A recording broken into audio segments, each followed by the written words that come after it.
મહેસાણા જિલ્લાના વિસનગર તાલુકાના કંસારા ફુઈ ગામના ખેડૂતોએ પાક નુકસાનના વળતર માટે માંગ કરી છે। મહેસાણા જિલ્લા ખેતીવાડી અધિકારીની ટુડે ન્યૂઝ ગુજરાતી દ્વારા મુલાકાત લેતા જાણવા મળ્યું હતું કે મહેસાણા જિલ્લામાં 10 તાલુકા પૈકી 4 તાલુકામાં સિઝનનો 100% કરતાં પણ ઓછો વરસાદ છે અને બાકીના જે 6 તાલુકા છે તેમાં 120%થી લઈને 146% સુધી વરસાદ નોંધાયો છે અને આ સિઝનમાં જ્યાં નીચાણવાળા વિસ્તારો હતા ત્યાં દર વખતની જેમ પાણી ભરાવાની સમસ્યા સર્જાઈ હતી, જેની ફરિયાદો પણ આવી હતી। ખેડૂતોના સંપર્ક કરી યોગ્ય સર્વે કરાવવામાં આવ્યો છે અને વરસાદના વિરામ બાદ જે ખેડૂતોએ દિવેલા પાકનું વાવેતર કર્યું હતું તેમને પિયત મળ્યું છે। જે ખેડૂતોએ આગોતરું વાવેતર કર્યું હતું તેવા ખેડૂતોને આ વરસાદના કારણે નાનું મોટું નુકસાન પહોંચ્યું છે અને ખેડૂત મિત્રોને આ સમય દરમિયાન શાકભાજીના પાકો અને કપાસ જેવા પાકોમાં ચૂસ્યા પ્રકારની જીવાતો જોવા મળી રહી છે, જેમાં દવાનો છંટકાવ કરવો જોઈએ। જ્યાં પાણી ભરાયેલું હોય છે તેવી જગ્યાઓએ જ્યાં ફૂગનાશક સ્ટ્રેચિંગ દ્વારા યોગ્ય નિકાલ કરવામાં આવે તેવું જિલ્લા ખેતીવાડી અધિકારી દ્વારા જણાવવામાં આવ્યું હતું અને મહેસાણા જિલ્લાના વિસનગર તાલુકાના કંસારા કુઈ ગામમાં ખેડૂતોએ પાક નુકસાનના વળતર માટે માંગ કરી અને કપાસ જેવા પાકોમાં નુકસાનની મોટી ભીતિ સર્જાઈ છે, જેના કારણે ખેડૂતો માંગ કરી રહ્યા છે। કંસારા કુઈ તાલુકો વિસનગર ને જિલ્લો મહેસાણા અમારે કાલે વરસાદ પડવાથી પાકનું ઘણું નુકસાન થયું છે, તે માટે રાહત આદર આલવું જોઈએ। સંગીતાબેન મનીષભાઈ, ગામ કંસારા કુઈ તાલુકો વિસનગર જિલ્લો મહેસાણા। અમે ખેડૂત છીએ। અમારા ગામમાં કાલે વરસાદે વાવાઝોડું હોવાથી પાકમાં ઘણું બધું નુકસાન થયું, તે આવક દર આપવો જોઈએ। પટેલ મહેન્દ્રભાઈ સોલાલ, કંસારા કુઈ તાલુકો વિસનગર જિલ્લો મહેસાણા। કપાસનું વાવેતર કર્યું તો તે પાણી બધું ભરી ગયું, કપાસ ફેલ ગયા। અડદ વાળેલા અડદે ફેલ ગયા, પાણી ભરી ગયું। ગવાર વાળ્યો, ગવારમાં એવું છે બધું આડો પડી ગયો। અંદાજે કેટલું નુકસાન થયું હશે? અંદાજે લાખ રૂપિયા જેવું નુકસાન થઈ ગયું। અચ્છા, કપાસ પછી અડદ, ગવાર પછી મેથી, પેલા બાજરી બધું ટોટલી નુકસાન જ છે કે આવો જોવા આવો તો ખબર પડે ગઈ।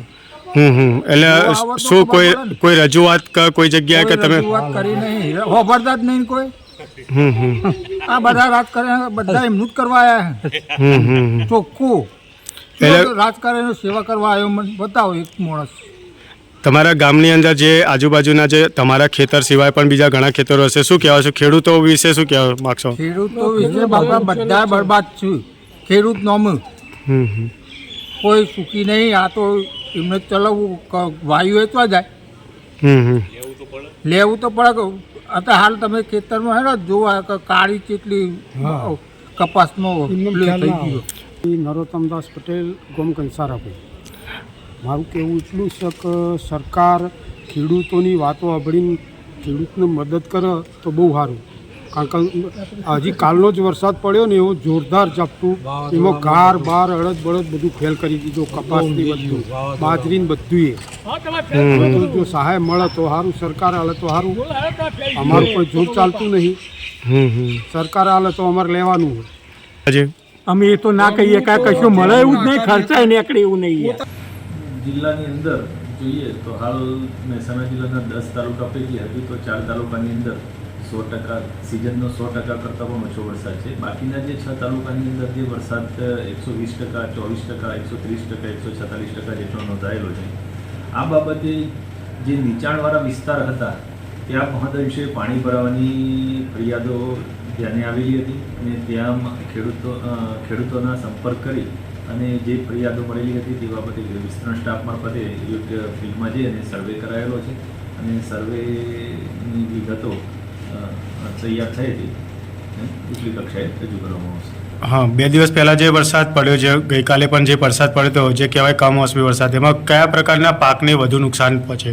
કમોસમી તો ન કહેવાય, પરંતુ સિઝનનો જે ચોમાસું સિઝન દરમિયાનનો જે વરસાદ છે એટલે વરસાદની અંદર હાલ આમ જે વચ્ચે વરસાદના વિરામ પછી જેનો સમય હતો એટલે જે ખેડૂતોએ દિવેલાનું વાવેતર કરેલું હતું એમને પિયત મળ્યું છે અને જે ખેડૂતોને પિયતની અગાઉ દિવેલા વાવેતર કરેલા હતા અને અન્ય શાકભાજીના પાકો જે કંઈ વાવેતર કરેલા હતા એ પાકોને પિયત મળી રહ્યું છે. એટલે હાલ જે હમણાં જે વરસાદ થયો એનાથી સવિશેષ ખેડૂતોને કોઈ પાકોની અંદર નુકસાનની જોવા મળવાની શક્યતા ઓછી છે.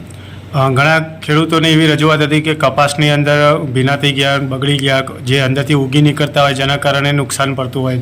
તો એટલે જે ખેડૂતોએ આગોતરું વાવેતર કરેલું હતું એ આગોતરા વાવેતરના અનુસંધાને કપાસની અંદર રૂ જે વીણવાની પ્રક્રિયા હતી એ રૂ વીણાયેલું ન હોય તો તેની અંદર તો ઉગવાની સંભાવના રહેલી છે. અને શું કહેશો ખેડૂત મિત્રોને આવા સમયમાં શું સાવચેતી રાખવી જોઈએ? હાલ ખેતીના તમામ પાકોની અંદર હાલ આપણે જોઈએ છીએ તો ખેતરની ક્ષેત્રીય મુલાકાત દરમિયાન ધ્યાને આવેલું છે કે શાકભાજીના પાકો છે અને કપાસ જેવા પાકોની અંદર ચૂસિયા પ્રકારની જીવાતો થોડી જોવા મળેલી છે. તો આ બાબતે એમનો છંટકાવ કરવો જોઈએ. જ્યાં પાણી ભરાઈ રહેલું છે એવા સંજોગોની અંદર મૂળના કોહવારો અથવા તો મૂળખાઈનો રોગ આવેલો હોય તો ફૂગનાશકનો સિસ્ટેમિક ફૂગનાશકનું ડ્રેચિંગ દ્વારા એમને પિયતની અંદર આપવું જોઈએ. ભાવિન ભાવસાર સાથે bureau report, today Gujarati news.